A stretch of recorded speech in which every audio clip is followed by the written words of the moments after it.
রাত ৯টার সময় একটা কল আসে মোবাইলে, আর এই কলে ছিল একটা খুশির খবর। সকালবেলা ঘুম থেকে উঠলাম খুশির খবরটা নিয়ে, এর ভিতরে আবারও একটা খুশির সংবাদ পেলাম। আলহামদুলিল্লাহ, একদিনে দুইটা খুশির খবর। দুইটা খুশির খবর থাকলেও দিনটা ছিল বৃষ্টির, আর বৃষ্টির ভিতরে বাহিরে বের হওয়া আমার জন্য ছিল একটু কষ্টকর। আসসালামু আলাইকুম, হ্যালো এভরিওয়ান, কেমন আছেন আপনারা সবাই? সকালবেলা ঘুম থেকে উঠে থালা বাসন ধোয়ার পরে চলে গেলাম ডিমবাজি করতে। প্রতিদিন সকালবেলা মা ডিমবাজি করতে হয়, তরকারি থাকুক কিংবা না থাকুক। ডিমবাজি করেই রান্না বসিয়ে দিছিলাম দুপুরের জন্য। একদিকে আমি খাওয়া দাওয়া করলাম, ফাঁকে রান্নাটাও সেরে নিলাম, কারণ আমার একটু বাইরে বের হতে হবে। দীর্ঘদিন মোবাইলে দেখতেছি তেলের পাম্পে ভিড় থাকে, তো আজকে সেটা আমার চোখে পড়লো। আমার এখানেও তেলের পাম্পে ভিড় ছিল অনেক।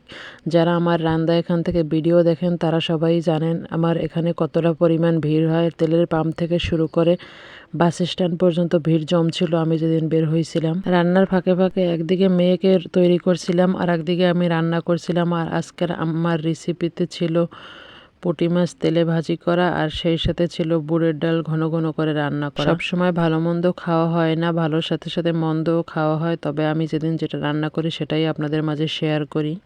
একদিকে রান্নাবান্না শেষ হয়ে গেছে, অন্যদিকে মেয়েকে নিয়ে তৈরি হয়ে বের হয়ে গেলাম। মেয়েকে নিয়ে সোজা চলে গেলাম আমার অন্য একটা মেয়ের মাদ্রাসায় গেছিলাম মেয়েকে দেখতে। যদিও সেটা আমার মেয়ে না, আমার বোনের মেয়ে, কিন্তু আমার বোনের মেয়ে আর আমার মেয়ের ভিতরে কখনো কোনো পার্থক্য হয় না। মেয়ে পথে বসে যে গাছে ছোট ছোট গাছে ফুল দেখছিল, সেখান থেকেই ফুল ছিঁড়ে ছিঁড়ে আমার হাতে দিচ্ছিল, আর আমিও নিয়েছিলাম, কারণ বাচ্চাদেরকে কষ্ট দিতে হয় না। ফুলটা আমি ওর হাত থেকে না নিতেও পারতাম, কিন্তু যেন ওর মন খারাপ হবে এই জন্য আমি ফুলটা হাতে নিয়েছিলাম। যদিও আজকে বৃষ্টির দিন, তারপরও আমার কিছুই করার ছিল না, কারণ আমার বাসা থেকে বের হতে হবে।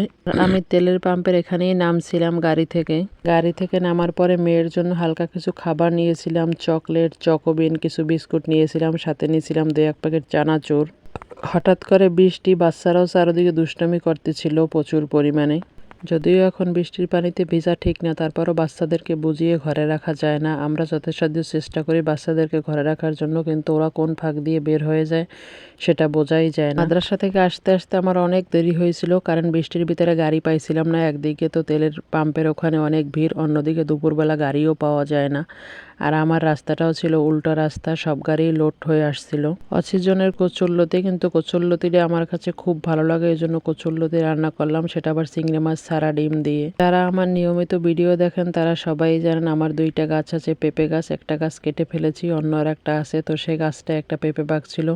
পেঁপেটা খুব সুন্দর একটা কালার আসছে এবং খেতেও খুব মিষ্টি ছিল। এই বৃষ্টির ভিতরে কোন ভাজা জিনিসটা আপনার কাছে খুব ভালো লাগে একটু কমেন্ট করে জানাবেন। আমার কাছে তো কলই ভাজা খেতে খুব ভালো লাগে, এবং বৃষ্টি তাকিয়ে তাকিয়ে দেখতে ঝালনা থেকে আরো বেশি ভালো লাগে। যাই হোক, বলছিলাম একটা সুখবরের জন্য আমি বাসা থেকে বের হয়েছি। সুখবরটা ছিল আমার বোনের মেয়ে কোরআন শরীফ নিয়েছে, সেটাই।